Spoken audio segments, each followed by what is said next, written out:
Welcome to the Whiskey and Wisdom Podcast, coming to you from the Cargo District Recording Studios in Wilmington, North Carolina, where we discuss the most fascinating topics of life. I'm Tyler Yaw with my co-host, Chris Keller, and each week we interview a special guest to learn how they acquired their wisdom over a glass of whiskey. So, sit back, pour yourself a glass, and enjoy Whiskey and Wisdom. Welcome back to the Whiskey and Wisdom Podcast. I am Kathryn Bruner, your host today, because today is the 100th episode. So Tyler, Yaw, and Chris Kellum are actually the guests today, so we're going to have a little bit of a fun experience. What's up? It's weird being on the other side. You know what people talk about now when they say they're nervous. So I'm not going to be the responsible one and introduce the whiskey, so I'll let one of you guys do that. Ooh, so Tyler decided to acquire a bottle.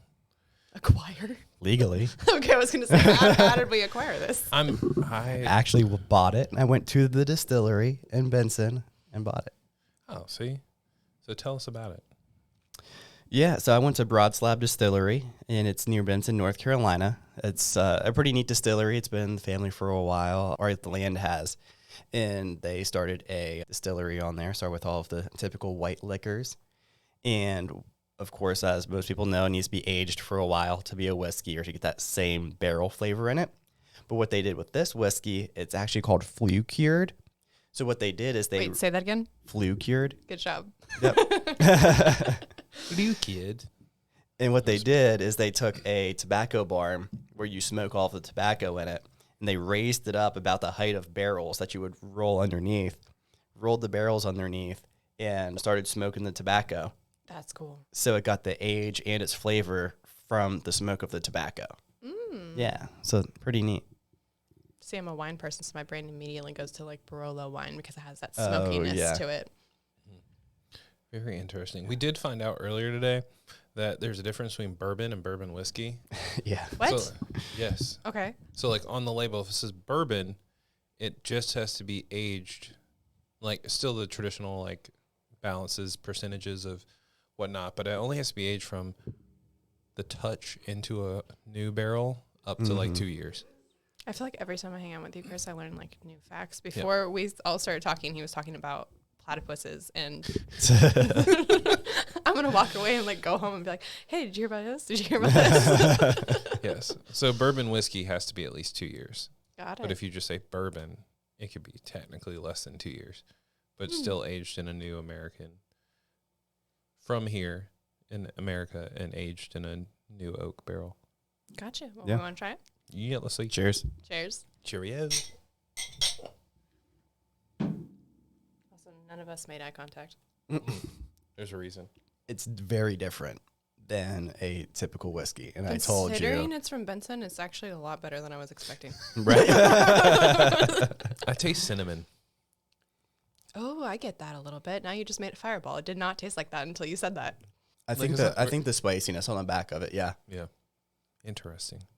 But you It kinda definitely get the smooth on like the first sip. Like I wasn't expecting it, and you can hold it a little better on your palate than I thought. Right. It doesn't burn until after. Yeah. Yeah.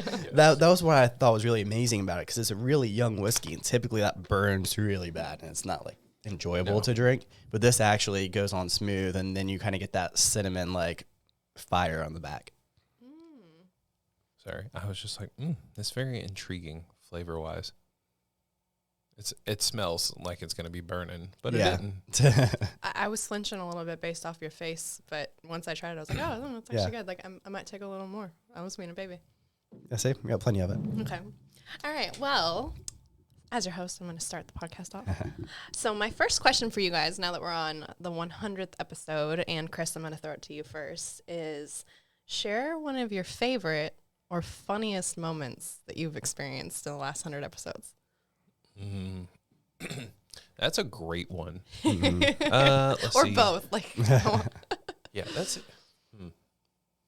So I will say funniest would probably be, I mean, it's technically off podcast, but trying to see us set up our first like on location podcast was quite hilarious because we had no idea what we were doing. And we just had way too much gear. I was like, this is super heavy, and half of it didn't work when we got there. You guys have gotten so fast at doing it now. Oh, I guess and comparatively speaking, we're always trying something new for everyone, and we're like, we promise we know what we're doing. We're just trying something new. Yes. like I like always. I like it. If we did classic. And favorito episode would be, I'm going to be weird. I would say, besides talking to you, obviously, HP Fangs. Okay. This episode. My very first one, he was right before me. Yeah, yeah, that's right. Yeah, that's how him and I met. That was really cool. He's a funny dude. I just remember that one because I'm like, no one talks about Storm in like comic books, and I'm like, it was priceless. Also, it's funny that you call him that because I think he has a beautiful name. Grayson. Yeah. Grayson, yeah. So Tyler. Yeah. Favorite, So- funniest. When you said first on location, which one were you talking about? Where did we go? I'm not talking about when we did Hotel Ballast. I'm No, talking about yeah. like when we tried to pull everything and like set it up. Was that Underfront? Yes. Okay, so the one I was thinking of, which is just funny that going back to the game you want to play with us later, it's very similar. So the funniest moments are definitely even before we get on the podcast. Like I just feel like sometimes we should just like hit record as soon as like all of us get together and then just let it go. Well, that's why I was like, when we were starting, I was like, are we actually starting? We're just going to talk. So the one I was thinking about is when we went to South Carolina. And so we did it was kind of like an on location, but we met Spike Cohen. So he was the vice president candidate for the Libertarian Party for like vice president of the United States. Right. So we go down there and I like hastily packed everything up because I didn't have much time. I came in, threw stuff in. And I was like, Chris, I'll just meet you down there. And we get down there and we were like missing a bunch of equipment. Oh. And so this nice board and everything that we have, we brought the whole entire thing. And I didn't bring the cable to plug it in to the wall. No. Yeah. So this sounds horrible all in theory. And you're like, this isn't funny at all. And it wasn't at the time. But looking back on it and then getting everything done and the quick run to Best Buy and all of the purchases we made there and then getting it all set up, looking back on it is much funnier. And the way that we just kind of dealt with the situation was probably the funniest part. But being part of the operations program at UNCW, we've learned a lot about redundancies. So I did have a backup plan if this didn't work. So we were prepared, which also made it funny too, is that we were going to have to go back for one of our like largest profile individuals. We were going to end up using our small little portable. Yeah. I don't think people think about like all the logistics that go into the podcast. Oh yeah. Yeah, that's crazy. But okay, favorite. So Spike's probably up there. Just because that was really interesting for me. But probably just thinking more recently, having Mike on. I really enjoyed hearing Mike's story, Mike Rakowski. Oh, yeah. And so I loved hearing his story. I had just met him like a few times at a few of your events, actually. Yeah. And just knew him through like you and TJ and stuff. But like actually being able to sit down and hearing his whole story and what he has gone through and persevered through and the outlook that he has on life and what he's been able to accomplish, I thought was really cool. So that was probably one of my favorites. What's interesting about Mike is we've had very similar friends for a very long time. But the way that a lot of our friends know him and know me versus how him and I know each other are so different. Oh, yeah. Like him and I started going to Macy's 5 a.m. hot yoga classes together, which you would never expect him to be in there. And he kills it. Like, and he can do like all of the crazy stuff. But a lot of times in the morning, like because we both listen to people like Andrew Huberman and we try to see like the sunrise and stuff, we would see that we were both walking on the beach. So we'd walk and we'd start talking together. And some of like his stories and his mindset and how he's gotten to where he is in life, like it's really in the last year between like meeting him and some of the choices I've made and like the conversations that even people like you guys are having, like it really changes your mindset when you start to surround yourself with people like that. Oh, yeah, absolutely. To your point about that, too, I was at Rounds the other day, and I sat down and I was talking to the bartender, as I always do, and we were talking about... No, not this time. It was a different one. But I was talking to the couple bartenders back there. We're talking about the podcast, and this lady was sitting next to me, and she's like looking at me like this, like inquisitively. Can I help you? Yeah. So this is probably another funny thing that goes along with the podcast. And she goes, "What podcast are you talking about?" I was like, "Whiskey and Wisdom podcast." And she goes, "No way." I I was like, oh, great. Spotted. And she goes, Mike actually just sent me his episode of the podcast to listen to today. And I was like, oh, awesome. And she was like, what do you do with the podcast? I'm like, I'm Tyler Y'all, the co-host of the podcast. And she was like, oh, I recognize your voice now. Well, because you did the Tyler Yaw voice. Right, yeah. It's like I had to make it deeper as I do on the podcast. I'm definitely not. I don't think my voice is No, that your voice deep. hasn't changed at all. No. It's the same. But I mean, I think as a woman, though, I go up in an octave. Like, that's men, they get deeper and serious, and girls try and get cute and higher voice, so we do it too. Okay, so my next question, you guys might have actually already answered, but it was going to be most awkward or embarrassing moment that you remember. Your funniest references you made might also be the most awkward Yes. ones. Yeah. I would say one of the most awkward was ending up like drunk on like episode 4 and being like, I don't actually remember what I asked Wait, you do this you episode. squint like that? Like, wait, question. Yes, before we had the camera, yeah. There's a few when I'm just sitting Oh, was there. I not like, supposed to do that with the camera? no, that would probably be it. Where we get to the end of the day when we were recording like hour and a half episodes, and I drank the whole time, and I'm just like, Oh, is How that am why I you guys here? aren't drinking now? Because, like, I know you only gave me, like, a fingernail, but I'm like, they're not sipping, and I'm drinking over here. oh no, We've learned a lot over the episodes. I edit the podcast. So those days where we did Your control freak's not partake showing way it too all. much. Yeah. I was like, did I really ask that question? Did I really make these noises? Like, what the actual? And yeah, so it was awkward and uncomfortable for me to go back and edit it, but luckily I could edit it. Nice. Okay, so I'll skip to the next one. And best lesson that you've taken from all the people you've interviewed? lead the way. I think a lot of people had a very similar story. In what way? And in the way that there was some type of adversity that they had to overcome to get to the point where they are now. Yeah. So that's probably the one big underlying story of the podcast that I can point out. I love that. If you listen to every single one, someone had some type of adversity that they had to overcome to gain the wisdom to get to where they are now. So I thought that was really interesting. And just from listening back to them multiple times and everything, I was like, what's kind of like the underlying theme here? And it was adversity. So has that helped you personally in your mindset when you're experiencing a hardship since starting this podcast, of reflecting on that and realizing like you need to in order to succeed? Oh, yeah. I mean, even just recently, too, I was sick for almost 2 weeks straight, and then my kids got sick, then my wife got sick. So, like, for almost 3 months, like, it was just doctor's bills and, like, hospitals and not being able to work and all of this stuff. And just knowing, like, there's something that's going to come out from the other side of this. Like, there's going to be a story that I'll be able to tell. There's going to be some type of new level that I will be able to accomplish because of this. So, like, that's what's kind of been keeping me going, is listening to those stories. What a beautiful approach. And it's crazy how much your thought patterns can shift like your perspective of what you're experiencing. So even though you're going through something difficult, because you were choosing to shift your thoughts, Oh, yeah. you were actually able to experience it in a much more positive way. I love that. Yes. Yeah, thanks. All right, what's your best lesson, Chris? That's great. I'm just kidding. So I would say take a chance and ask questions. Ooh. So like I'm always just like a sit back and just wait till things happen, but sitting here asking and talking to all these people who've decided to take chances and have grown themselves and their businesses, I think that's been the best lesson. What you guys are doing is, they say in any form of success, it's all about who you know. And that sounds kind of pretentious, but in reality, it's really, really true. Life is about relationships. And you guys are building relationships with so many people in Wilmington and then connecting those people to further the relationships, like the spider web of kindness, success, and like camaraderie that you're creating. I don't think you guys realize it. It's been 100. You guys are probably going to get to 1,000. And like how much you're making an impact on Wilmington just through a podcast. Like, I love that for you guys. Yeah, thank you. That's actually something we've talked about too. Is like we've met so many people and so many other different guests that we've had on. We've tried to connect with others that we might actually build out a directory at some point. Yes, you of should. like where you can reach our people, because like how easy of a warm introduction would that be, right? Like you need a real estate agent. It's Yeah. like, oh, this is who we've talked to.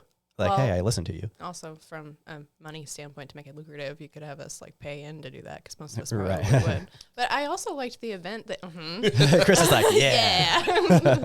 Form of advertising, do it. Yep. But I also like the event that you guys had, like doing that like biannually or annually or something. It's so cool to be able to connect with other people. I'm like, oh, I heard your voice, or Yes. oh, I heard your episode. It's a fun way.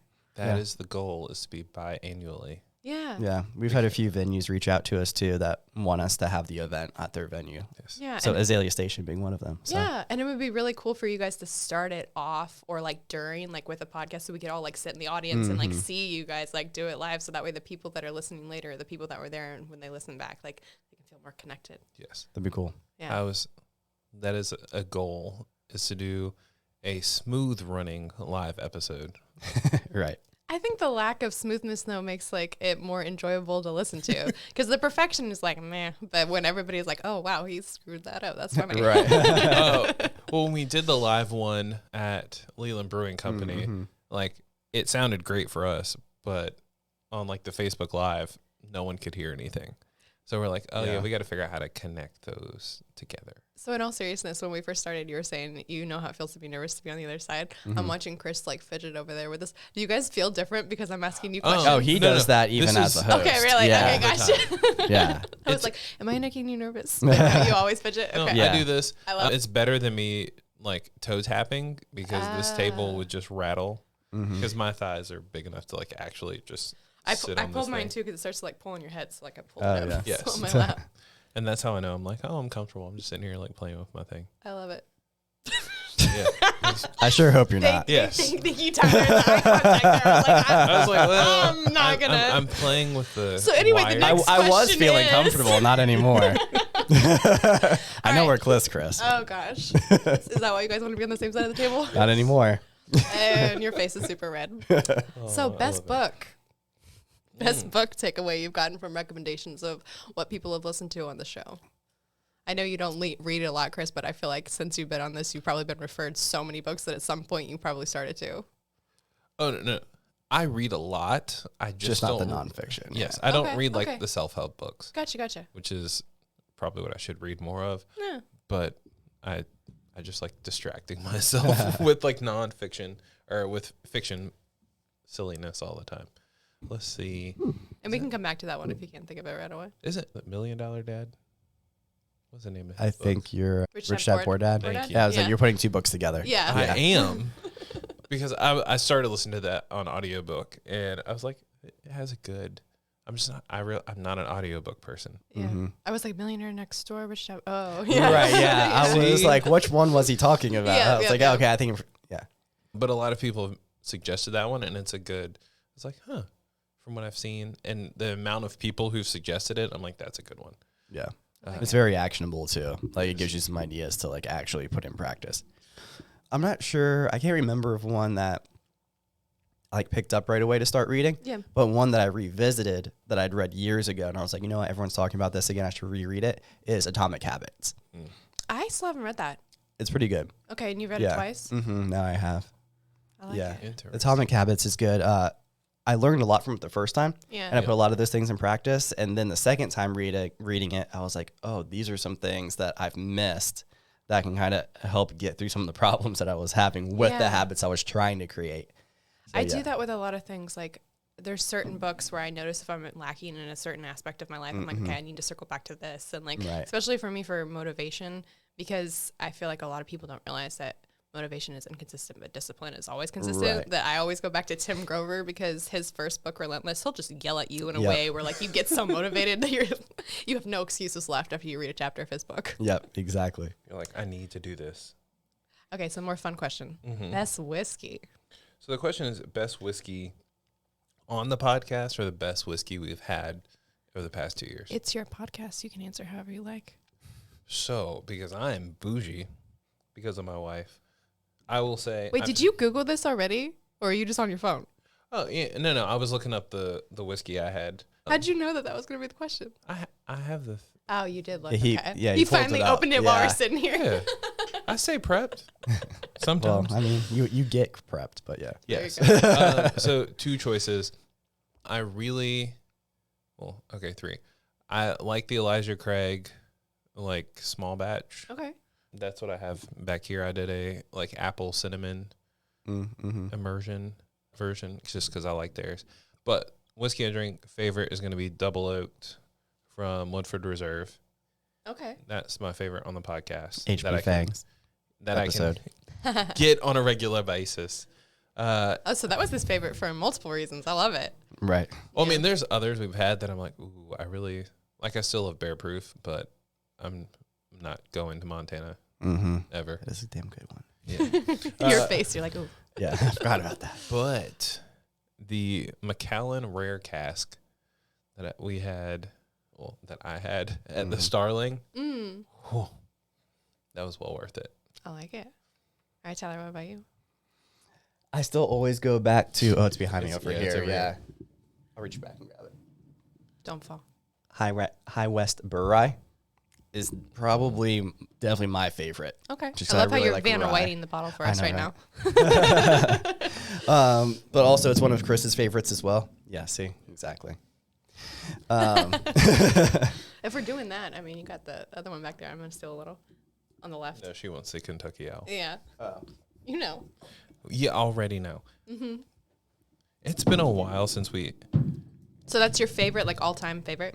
Wow. Yeah. Okay. So Have Chris you tried Lacoe, No. actually brought that bottle on for us, Oh, it smells good. which was an introduction from you as well. Yes. Yeah. So we had. He was there at the Christmas party last night. Yeah. Where's my invite? That's what I. Well, we 'cause you just didn't haven't- know you them at the haven't met time. Taylor yet. See, and I've only had like a sip. Over here, killing me. Oh my gosh, that's like caramely. Yes.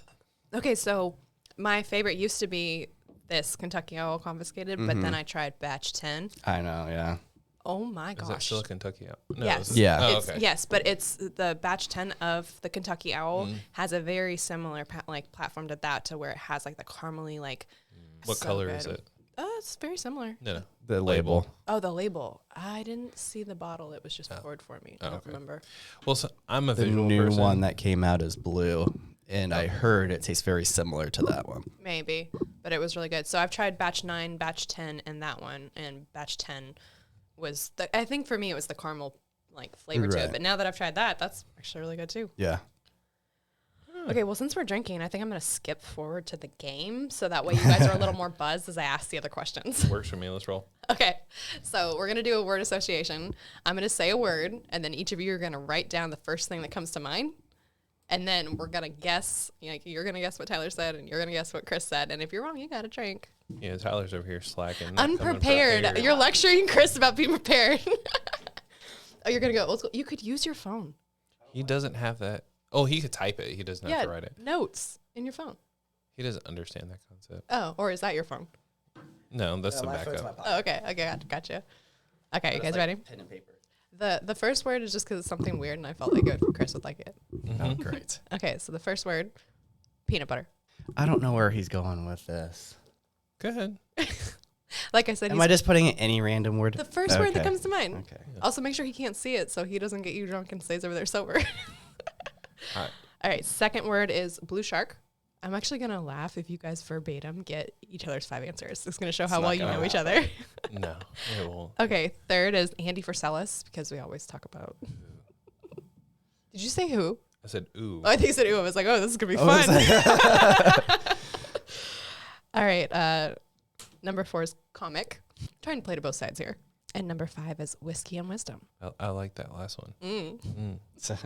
Wonder where you got that from. Right? All right, let me know when you're done. I'm ready. I'm going to tell you that I will not get any of Tyler's, but he should be able to get at least 2 of mine. Aw. Okay, so we'll go Chris first. Guess what Tyler wrote down for peanut butter. Whiskey. Man, I was gonna do it and I didn't. Okay, what'd you put? Jelly. I did too. Oh, hell yeah. Well, wait. You I know. were supposed to I say- knew he would have guessed jelly. Cause Okay, we'll both just drink then. I got the good one. Okay, next one. Tyler, what did Chris put for blue shark? I think he put vodka. Yes. Okay. Does that mean I Nice. get to drink? No, it means Okay. you get to guess what he put. Yeah. My brain is, I'm like, I would say vodka or kicker.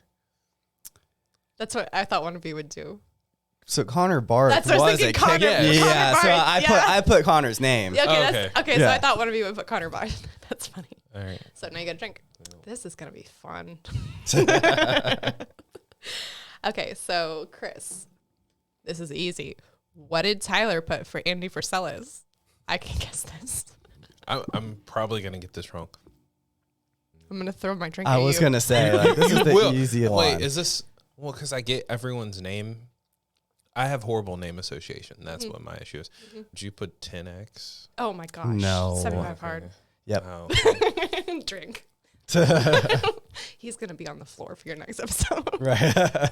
Well, it's Matt and Abby, so I'm okay with it. Right. Yeah. So what did he put then? 10x. Clearly 10x. No, No. I put books. Oh. Just kidding. I put 10x. Okay, so Tyler, what did Chris put down for comic? Storm.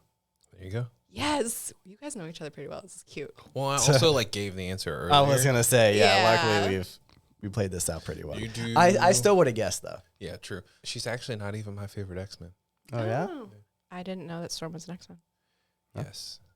Something she's every day. She's a whole nother character. Also, I've never drank when I've been in here before, and so That is true. I'm like taking my sweater off. It's like, oh, it's hot in here. It's getting hot. It does get warm. Did you put HP or Grayson? Yeah, buddy. Look at you. You guys are cute. You get a drink now. All right, last one, and I'm very curious because I feel like it's going to tell a lot. Chris, what did Tyler put for whiskey and wisdom? Your eyes, Tyler. He's not gonna guess it. No, I won't. He put connections. That's a good one, but I did not put that. What'd you What'd put? 100 episode Oh, Aw. Okay, and vice versa. stories. damn. No, I did podcasts. Wow, the simplicity. That would have been easy to guess. Right. All right, drink. I try and make life easier. Oh, this is so good. Which one are you drinking? All of them. All of them. Which one? Oh, that's just so smooth. Okay, we'll go back to the grown-up questions now. Okay. All right, best takeaway from the podcast. I know we've kind of covered that in another sense, but I just kind of want like asking that word specifically. Maybe something you use in your daily life or something that you remember from a particular podcast. Best takeaway. Mine would be that Wilmington is smaller than you would expect. Oh my gosh, that's so accurate. But why do you feel that way? I would say because in general, like we always meet people and they're like, oh, hey, I heard of you through this person or I heard of you through this person. I'm like, really? Like I had never heard of that guy or that girl before they were on the podcast. And for everyone to like be like, oh, I know you because of this. It's very, Yeah. Wilmington is literally one person removed. That's how it feels. Mm-hmm. It's crazy with the podcast too. There's been a lot of people now. Like this morning when I went to go get coffee, I was introduced to someone else, and the guy goes, "How do I know you?" And I was like, honestly, these days it's probably the million podcast. things. Yeah. And he was like, "Which podcast?" I was like, "Whiskey and Wisdom." He was like, "Yeah, that's how I know you." And I was like, "Oh, okay, cool." see, Tyler's the face. I'm just the background. I show up and ask the stupid questions. No. Silly That's what questions. keeps. I was gonna say it's the silly Yes. questions. It's what keeps the. I feel like you guys are such a great balance, though, and that's probably why you have the audience that you do. That's constantly growing because it gives like your personalities like blend well, but they're so different that it just like everybody can enjoy listening. I was so upset when I had to go to River Landing by myself, and that was like during that time I was really sick too. So I showed up and I had broke my fever 2 days beforehand, so I was exhausted. I sounded like a duck, and just Not a like platypus? not a platypus. Sorry, you guys missed the conversation. And I was like, this episode is going to be even more boring than me like just doing it by myself, just because I don't even have the energy that I typically have, and I don't have my comic relief. Wait, Like- was it good though? A good episode? Yeah, I okay. don't know. Okay, well, he probably just is extra judgmental. Yeah. Yeah. All right, But you biggest- didn't have like me asking the random like, oh, what's your favorite golf club that you've used? Right. You know what's funny is that I tried to ask that and he went a different way with it. It is what it is. You're trying to be fun. Yeah, I tried. Right. I tried my best to pull it out of my system. Biggest takeaway. Biggest takeaway. Oh, get started now. Ooh. Yeah, so that's kind of the theme for the actual podcast as itself. Yeah. Is we kick the idea around forever and we finally like, we're just going to do it. And also on top of that, just that's what a ton of people said when they came onto the podcast too. It's like, I wish I would have started sooner. Just do it now. This new thing that I'm going to do, I need to start doing it now. There's no perfect time. Just do it now. Yeah, there's actually like a Buddhist saying about a walk of 1,000 steps starts with one. Mm-hmm. Yes. Yeah. It's just remembering you have to take that actual first step. Yeah, exactly. And then I don't know if this was something else I was watching or not, but they were saying like, you can read books all about swimming all you want, Yeah. but it's not going to make you a better swimmer. No. I saw that. You actually have to get into the pool. Yep. Action is required. Yes. Like, just because I read books on how to cook doesn't mean I'm a chef. Mm-hmm. Well, the highest form of alignment is when your thoughts match your words and your words match your actions. And Right. a lot of people never get past that second stage or never even make their thoughts align with their words. And so if you can get to that actionable stage of where what you're feeling on the inside reflects what you're doing, I mean, it's your highest self. That's the best way to operate. Understandable. Yeah. So what would you guys do differently, if anything, moving forward for the next 100 episodes? Seemed like you were excited about that one. No, Oh, he I pointed to just- like, you go. I was like, what's going on over here? And to Tyler. What am I doing new or No, like, if you keep it exactly the same, or if there's anything that you would change, like what would you do differently now that you have a knowledge of the first 100 episodes in the next 100? stop making so many changes for every single episode. Just stick to a system. Yeah, just stick to one system, because like I have my system down pat, but I Yeah. always change something Yes. to like try to make it a little bit better for like the viewers or the listeners or wherever the case may be. So I'm always trying to up my game, but if I would just like stick with it, I feel like I'd be able to put more content out there to reach more people and to hopefully give people other looks as opposed to just what's coming across the camera. So you're a perfectionist. Gotcha. Yeah, exactly. That's exactly what that Yes. is. Takes one to know one. I get it. Yeah. All right. What about for you? I would say be more involved. I mean, Tyler does most of the stuff, and I'm just sitting back here. I'm like, hey, who's showing up today? He'll be like, oh, the so-and-so. I'm like, I guess I should look into them on social media because I think know that- nothing. I think I kind of like that Yes. dynamic though, is like Chris will bring on someone that I don't know, and then I'll bring on people that Chris doesn't know. Yeah. And then that way, because there's been so many times I bring people on and we're like starting at a conversation up here, and then Chris is like, wait, hold up, like bring it back down like 5 steps and let's talk about how they got to that spot. Yeah, because if you don't know the person, you have to look at it through the perspective of your listeners. Right. Yeah.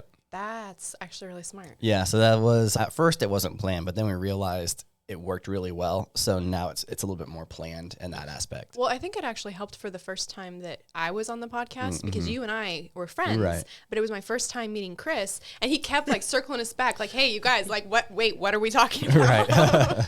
Yeah, that's me. I'm the king of circle backs. Mm-hmm. I would be amazing in a corporate setting.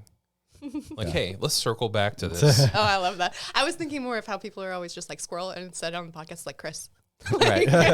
Let's bring it back, Chris. Yes. Oh, no, I squirrel. Oh, so bad. Oh, yeah. So many squirrels.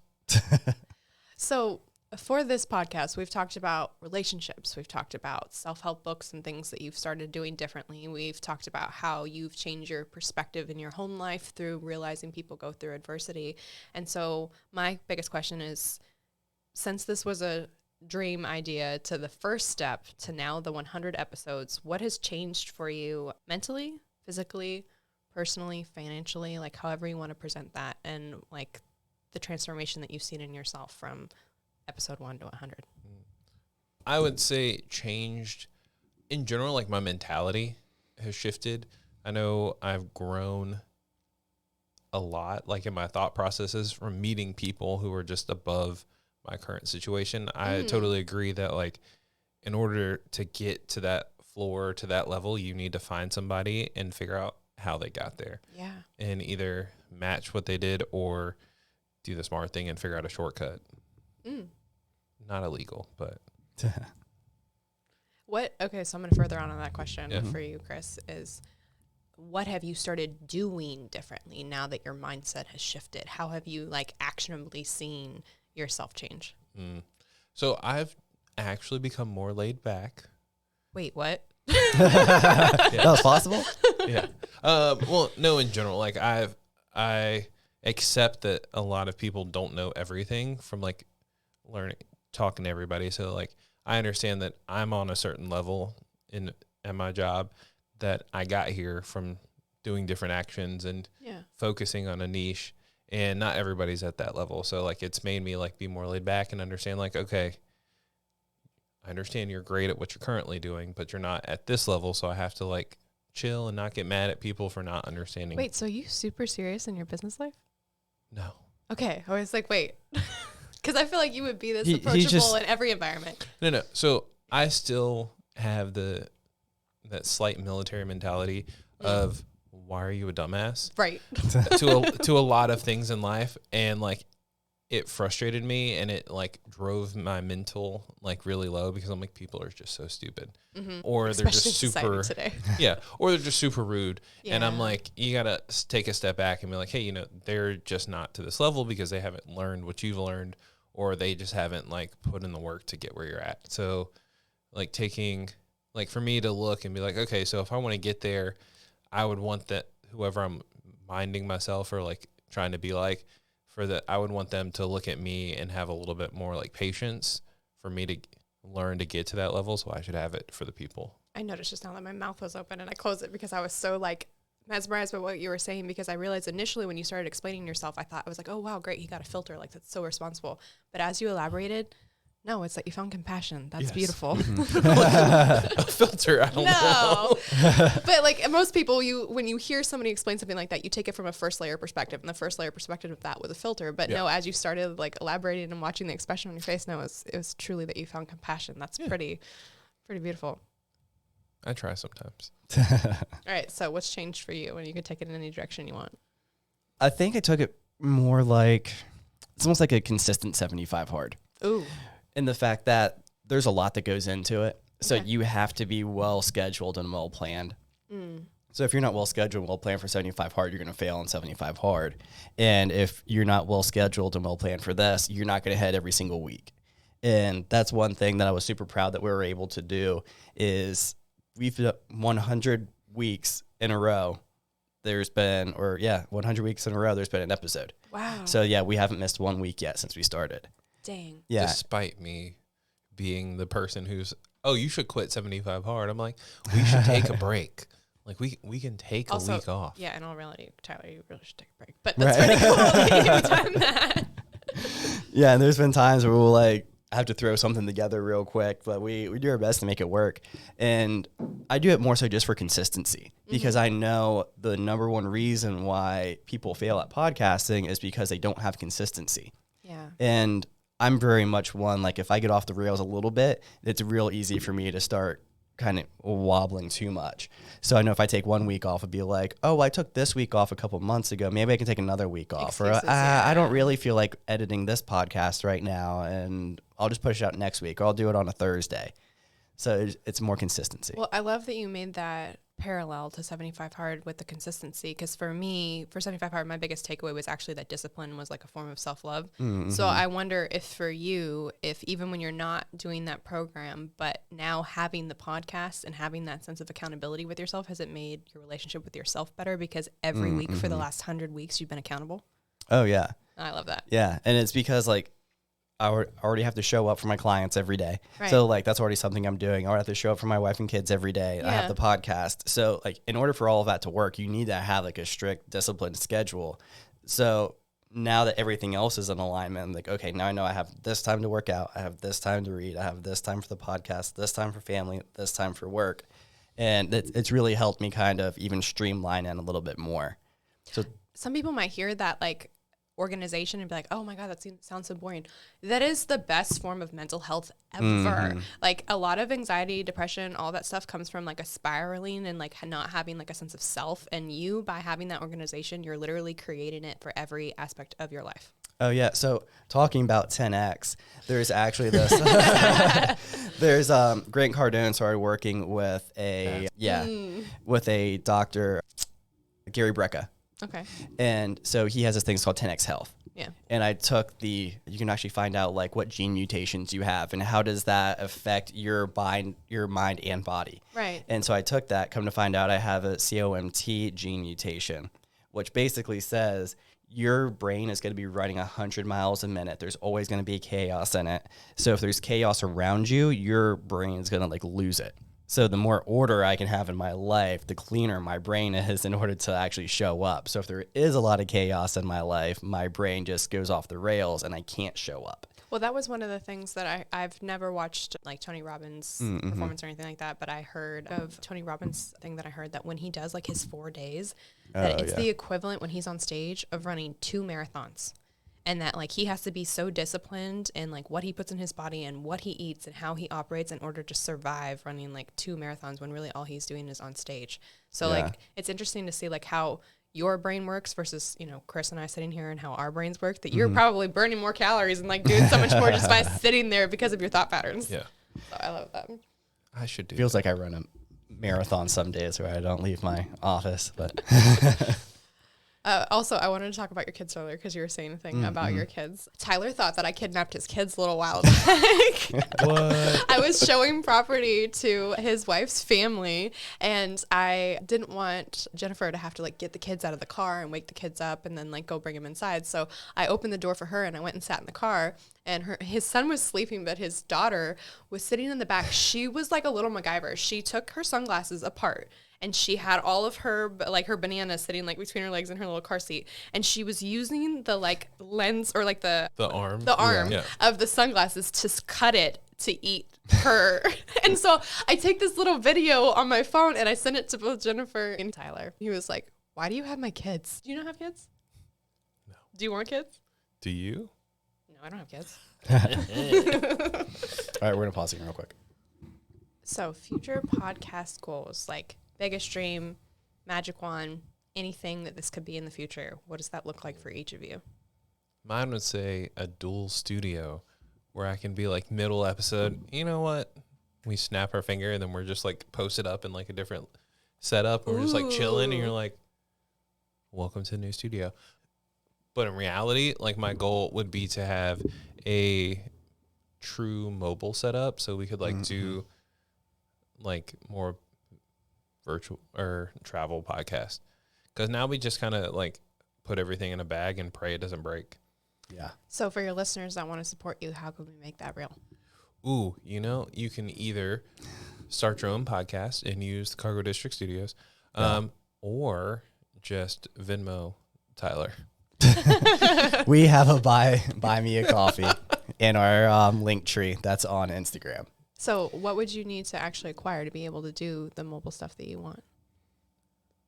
Oh, really? I just need a suitcase with like I really want a suitcase with the cutouts like you do with your guns. Yeah. Where you can do like the styrofoam cutouts. I want one of those. Oh, that's cool. Yeah. So there's like actual travel cases that you can get for podcasting equipment that have everything in it already. So you just go plug and play. Well, they didn't tell me to do this, but for all the listeners, Christmas is coming, so listen up. Right. All right, Tyler, for you, podcast goals. I'm always conflicted because this is always like the argument that I have with myself in my head is, do I want to expand and start reaching other guests to build out the audience? Yeah. Or do I stay hyper local like we have been and just really have a really core solid group of listeners in Southeast North Carolina and northern part of Myrtle Beach? And there's pros and cons to both of those. Right. And it's always kind of the back and forth of like, what should we do? Like, should we start getting these other like bigger names to start coming on? Cause like we have the listenership now that we can start asking larger people to come onto the podcast to make it worth their while. Or do we stay hyper local and just build that really tight, close knit community? So I'm one of those people that's always all of the above. Mm-hmm. So you could actually do both by keeping it very tight knit, but every once in a while have like a feature or special episode every quarter to where you reach out to those bigger names. So you're being able to touch both audiences. That's kind of what we've been doing, like with the Spike, and we had a few like national gamers that have been on and stuff too. So like we've kind of played with that, but it's like so let's say that you had like an unlimited, like crazy amount of followers where you could ask anybody to come on. Who would you ask? Oh, that's a good question. You both get it. Chris, who do you have? You can go first. I would love to have on the podcast like one of those, a prince in Dubai. Oh, like cool. the CEO who runs the largest Rolex boutique, or like somebody from like a high up watch brand, like the guy who so you love your job. Like, I just think it's cool. Like I was watching, like there's the guy who runs Audemars Piguet, Mm-hmm. AP. What I can't pronounce it. I thought that properly. was beautifully pronounced. I couldn't have done that. I can't remember if it's Piguet or PJ. Piguet. Ooh, Yeah. See, I was getting them confused. I think never mind. I was thinking beignet. I was like, wait, isn't that a food? Yes. But they just did a collab with Travis Scott. Oh. And I was like, ooh, that looks so cool. I'd love to interview that guy. Yeah. Just because. Get in that circle. All right, Tyler, did you come up with someone? Yeah, I think it would probably be Ed Milet. Well, of course. So yeah, I can see that. yeah. I've got to see him speak before, and I like listen to his podcast. So I think it'd be really neat to have his undivided divided attention to ask him questions that we have for him. Well, I'm going to keep calling out your listeners. So if anybody listening has any connections there, or if you decide to share this episode, tag him. Yep, please do. Yeah, I love that. Well, that was my last question for you guys. I know, Chris, you said you had a couple questions. Yes. So, question. So you're gonna run again? No, we're not going there. I'm so anti-politics right now. It's so nice. I feel so light. It's been really enjoyable. Good. That's good. So actually, thank you for asking that question. That would have been my question for you. Okay, yeah. A lot of people did ask me, and I felt like the campaign for me was somebody took a remote control of my life and put fast forward times 10 on my self-growth. I learned so much about who I am and who I want to be. I had to set such hard boundaries in order to stay in a good space with myself, because you do get pressured so much that I'm so grateful for the experience, because I'm able to have better professional and personal relationships because of who I decided to become in the campaign. That's really neat. Yeah. Well, I think that was actually a really good ending. Yep. As you guys know, success is what you dream of. And we dream of all of you guys liking, comment, sharing, and subscribing our podcast. Check us out on every social media outlet. Yeah, we're pretty much there. And we do have a YouTube channel. Hit us up. Check that out. Subscribe, please. Yes. Please subscribe. That helps a lot. Also, subscribe to our TikTok. If we get to 1,000, we could actually do a live. Well, that's cool. And that's my next goal for the podcast. That's nice. Yeah. So yeah, thank you. We'll see you on the next one. Cheers. Cheerio.